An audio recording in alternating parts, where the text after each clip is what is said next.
eu trataria também como uma questão jurídica, como uma questão, né, de crime. O que a Bárbara viveu tem nome e é crime. O stalking é uma forma de violência com perseguição, assédio e ameaça de forma repetitiva e obsessiva. É crime desde 2021, está lá no Código Penal brasileiro. Geraldo Silva, presidente do Colégio Notarial do Brasil. Perseguir alguém de forma sistemática, reiterada.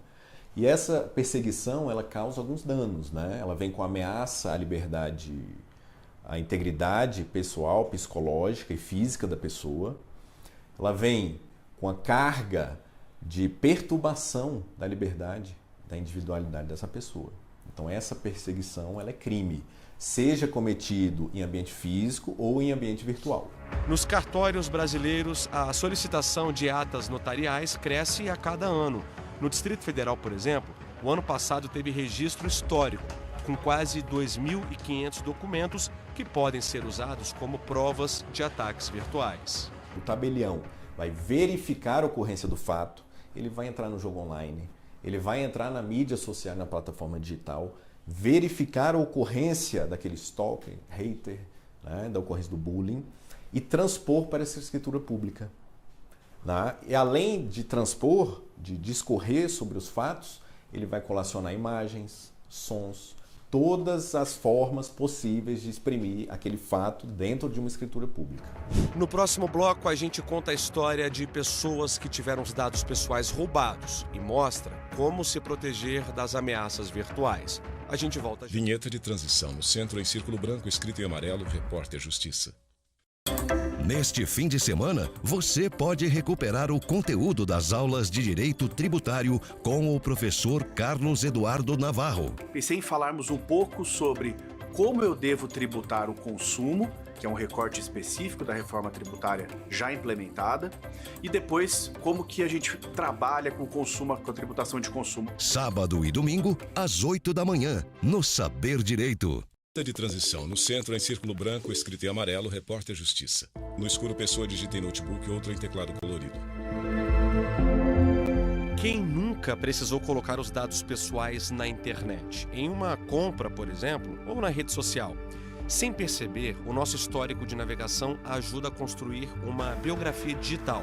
Aí, com esses dados, empresas traçam perfil, tendências e hábitos dos usuários para adotar ações de marketing. Uma analogia muito simples de descrever... João Carlos Aragão, administrador de banco de dados. É quando você acessa um site, uma rede social, por exemplo, e aquele escopo, aquela aba, aquela casca da rede social é igual para todo mundo. O que diferencia são os dados. Então, vai estar lá o meu nome, João, o meu telefone, o meu endereço, minha lista de amigos. Todas essas informações ficam salvos em um banco de dados. O profissional que administra o banco de dados de uma empresa, como o João, por exemplo, é responsável por garantir que as informações sensíveis sejam armazenadas com segurança. Era um trabalho de formiguinha mesmo. Minerar, tentar descrever o problema. Muitos dos problemas que a gente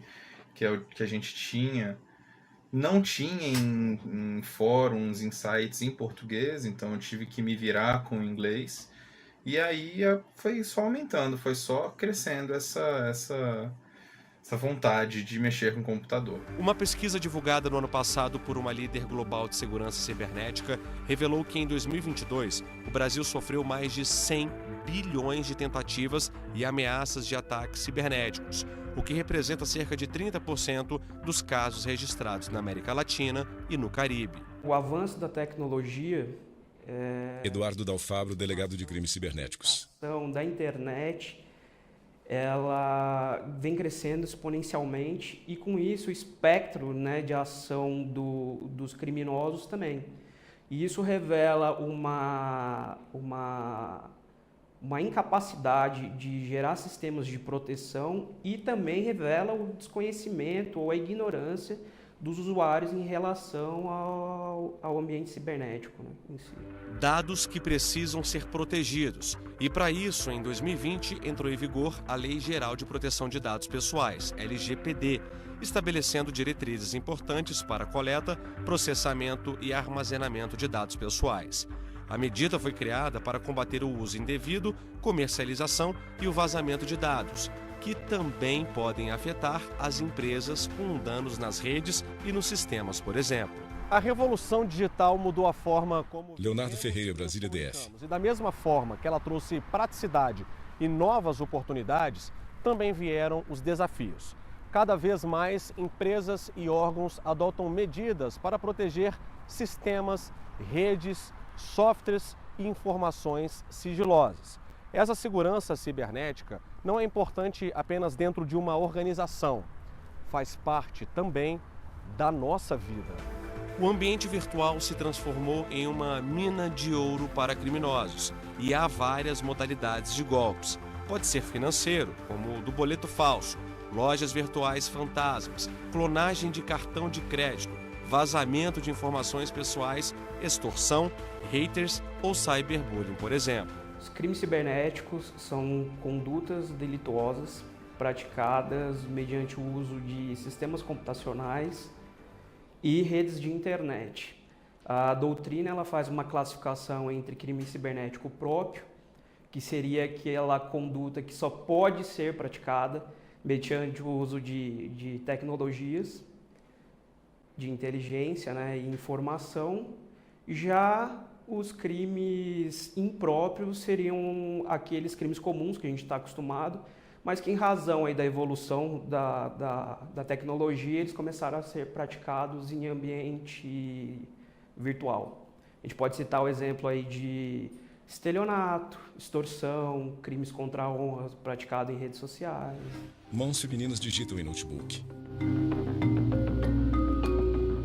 Marina teve os dados pessoais roubados e foi vítima de um golpe audacioso. Ela estava em casa quando recebeu a ligação do banco para confirmar a compra de um carro, no valor de R$100 mil.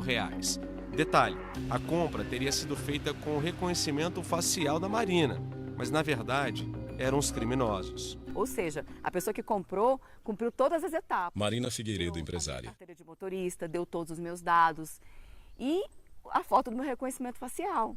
E a gente começou a rastrear como que tudo isso aconteceu. E eu descobri que foi uma ocasião que eu comprei um celular com uma operadora. E aí o atendente viu na hora que eu estava agindo de boa fé, percebeu que por notícias que foram veiculadas nos veículos de comunicação, que sim, que tinham vazamentos dessa específica empresa de telefonia, e falou, não, você foi vítima do vazamento de dados. Marina imaginou que uma mulher tivesse se passando por ela e que o prejuízo poderia ser ainda maior. Eu liguei lá na concessionária e perguntei, quem é essa pessoa? Vocês têm câmeras? Quem é que está tentando aplicar um golpe especificamente para mim? Mas quando eles falaram, não, a gente nunca teve esse carro, dessa marca, dessa placa. Não, você não veio, uma pessoa com o seu nome, com esses dados, não vieram aqui ontem. Aí eu entendi que era algo global. A empresária foi vítima também de outros golpes, como o do boleto falso. Ela recebeu um e-mail para pagar a fatura de uma loja de departamento, mas o beneficiário eram, na verdade, golpistas. Resultado, pagou o boleto 2 vezes. Primeiro para a quadrilha, depois para a loja verdadeira. Eu paguei e eles continuaram me ligando. Até eu receber no meu e-mail uma mensagem de que meu nome estava nos órgãos de proteção de crédito. Eu falei, gente, não, eu vou ligar lá. Aí eu liguei no 0800 lá e falei, olha, vocês não param de me ligar e eu já paguei o boleto aqui, ó, está o boleto aqui. Aí, por favor, a senhora pode abrir o boleto, pode ler. Quando eu vi, não era. A entidade pagadora, recebedora do crédito, não era essa loja de departamento. Ou seja, foi um prejuízo pequeno, mas na vida corrida, em que tudo é muito oneroso, 350, 400 reais é algo que a gente paga 700 reais, né? Que dobrou, tive que pagar de novo. E para evitar armadilhas como essas, algumas dicas de segurança são importantes. A primeira dica é que vocês têm que... Hugo Cândido, especialista em segurança cibernética. Canais oficiais de atendimento. Normalmente isso é identificado através do selinho deles, que vai te ajudar a identificar se você está falando com a instituição ou não. Outra coisa importante é entender quem está iniciando essa comunicação. Quando você inicia a comunicação com a empresa, você sabe qual canal que você utilizou para buscar aquela informação. Desconfie de casos em que as pessoas estão te oferecendo contato. O seu banco vai oferecer contato com você para te pedir dados pessoais? Muito provavelmente não. Como é que você vai conseguir se precaver com isso? SMS, e-mails, maliciosos, dizendo que você nunca deve clicar. Uma pesquisa feita no ano passado pelo Fórum Brasileiro de Segurança Pública mostra crescimento nos golpes pela internet. Em 2023, foram mais de 200 mil casos de estelionato digital, contra pouco mais de 120 mil em 2021, um aumento de mais de 66%. Todas as vezes que a gente tem uma oportunidade nova, uma ferramenta nova, algo novo para aprender, os falsários se valem dessa necessidade das pessoas que não têm conhecimento total sobre os processos, de ponta a ponta dentro de uma ferramenta, para poder encontrar brechas onde eles podem conduzir as pessoas para o caminho que eles querem e não para o caminho correto. A forma mais importante de experimentar disso ainda é o conhecimento. E, naturalmente, a pandemia acelerou isso. Ela acelerou não só o desenvolvimento tecnológico, como também a normalização de que as pessoas queiram resolver os seus problemas à distância, de maneira digital e utilizando a internet. Adriana mora em Brasília e também já foi vítima de alguns golpes virtuais. O mais frequente foi o do celular clonado. Cria um outro número, colocam um chip... Adriana Isaac, dermatologista. Um número de WhatsApp, colocam minha foto no perfil do WhatsApp, daquele ícone, e mandam mensagem falando que eu troquei de número. E começam a pedir dinheiro da minha lista de contatos. Então, mandam geralmente para pai, mãe, amigos, contatos mais próximos, familiares. Esse tipo de golpe que aconteceu comigo desde 2020, eu acho, desde pandemia, eu já fui vítima umas 3 vezes. O último foi um golpe bancário. Adriana recebeu uma mensagem de um suposto banco informando que ela deveria resgatar pontos de um programa de fidelidade. Para isso, deveria clicar no link e colocar os dados bancários. Para você colocar sua agência, sua conta corrente e sua senha. E é aí que eles pegam seus dados, invadem sua conta e fazem a bagunça toda. Eu pensei, vou ver pelo meu aplicativo. Já que eu estou logada no meu aplicativo do banco, vou ver pelo canal oficial do meu banco se está acontecendo isso. E aí eu descobri que nem um programa de pontos que eles citam existe mais e que não tinha nada de 80 mil pontos acumulados, que era um golpe. Silhueta de pessoa em sala escura com computador. No próximo bloco, a repórter Renata Teodoro mostra iniciativas que ajudam a orientar a população em como se prevenir dos golpes virtuais. A gente volta já. Vinheta de transição no centro em círculo branco escrito em amarelo. Repórter Justiça. Neste fim de semana, você pode recuperar o conteúdo das aulas de Direito Tributário com o professor Carlos Eduardo Navarro. Pensei em falarmos um pouco sobre como eu devo tributar o consumo, que é um recorte específico da reforma tributária já implementada, e depois como que a gente trabalha com o consumo, com a tributação de consumo. Sábado e domingo, às 8 da manhã, no Saber Direito. De transição no centro em círculo branco escrito em amarelo, repórter Justiça. Pessoas idosas usando smartphones. Eles estão em busca de conhecimento, querem se manter independentes e acabar com as dificuldades que surgem com o avanço da tecnologia. A inclusão das pessoas idosas na era do digital diz respeito à qualidade de vida, segurança, comunicação e adaptação às novas situações do mundo. Quem ganhou um celular aqui, ganhou o celular. Mas teve um curso de como usar antes? Não. Está tendo agora com a gente aqui no IFB, né? Com o projeto de inclusão digital e social. Mas a grande maioria não tem essa oportunidade. A gente vê que tem Maria Elisa Nogueira, aposentada. Gente querendo aprender. Isso é muito bom. Aprendi a colocar Maria Rezenda Pereira, aposentada. A foto do meu perfil, que eu não sabia. Como diz, foi uma janela que abriu. Belarmino Pereira, aposentado. Porque o estudo não tem quem toma, não tem quem tira. Os anos de experiência também trazem desafios, como a dificuldade para enxergar de perto ou de longe. Agora, independentemente dos problemas... Renata Teodoro, Ceilândia, DF. Cada um tem os seus problemas de informática para os mais idosos. São praticamente universais.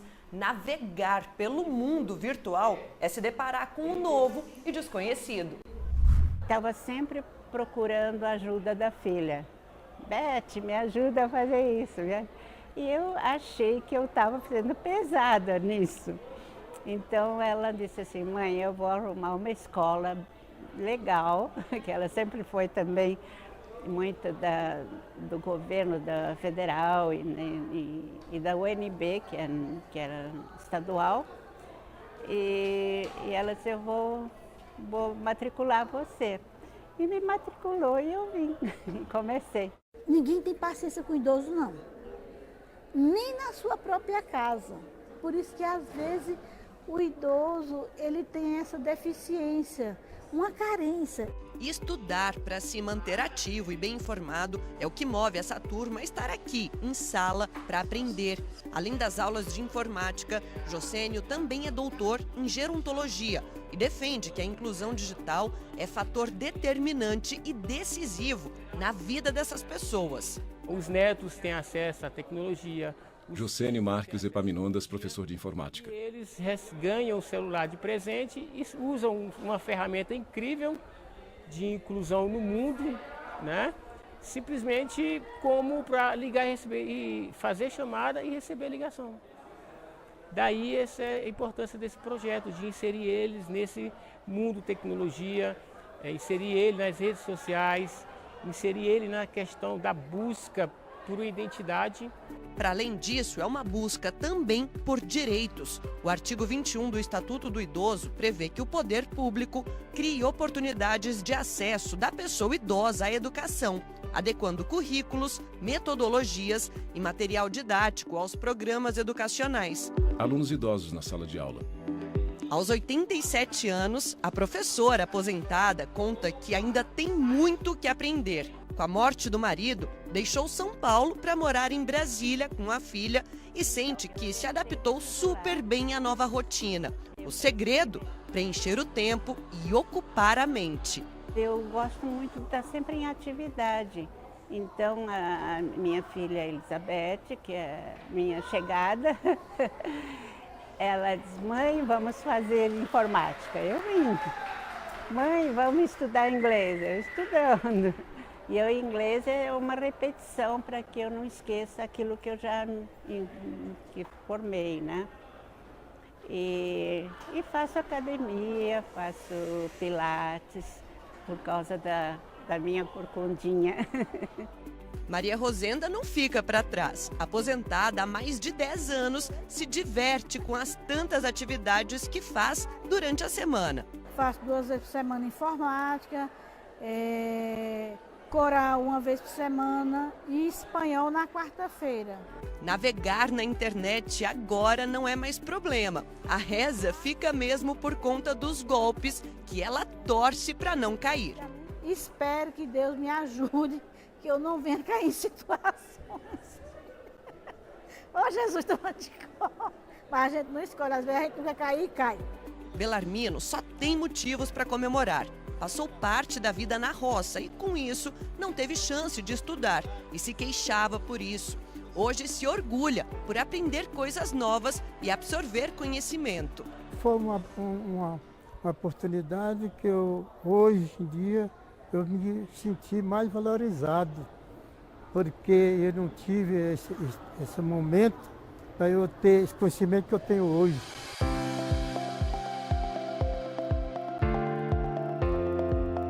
A tecnologia ajuda a ter essa vivência intergeracional. E o que nos estimula justamente é o retorno que nós temos, porque eles querem aprender. Eles fazem uma atividade 2, 3, 4, 5 vezes e não reclamam. Por quê? Porque ele quer aprender, tem a sede do conhecimento. Então isso é o que nos motiva. Se tratando de motivação, os alunos falam sobre os medos em relação à perda de memória. Para eles, acompanhar o mundo tecnológico é importante, claro, mas manter o cérebro sadio é ainda mais essencial na prevenção de doenças como o Alzheimer. Por estas razões, eu não posso deixar de ocupar minha cabeça. Você, de repente, do nada, passa a não lembrar, passa a não dar conta de fazer as suas próprias coisas. É muito ruim. Eu não gosto de depender nem das minhas filhas, eu não gosto de depender. Eu acho que para qualquer pessoa de idade, a maior tristeza é não lembrar até, né, a ter doenças como Alzheimer, né? Então eu procuro sempre estar estudando, lendo ou falando, conversando com pessoas que possam me ouvir. A professora aponta para a tela de TV em sala de aula. E é assim, com esses exemplos de autonomia e independência, que eu encerro o programa de hoje. Mas antes, quero saber se você já está seguindo a gente lá no Instagram, @Rádio e TV Justiça. No YouTube, já sabe, o canal é o mesmo. E se quiser entrar em contato com a nossa produção, o e-mail é o repórterjustiça@stf.jus.br. Até a próxima! Créditos finais. Produção Judite Aragão.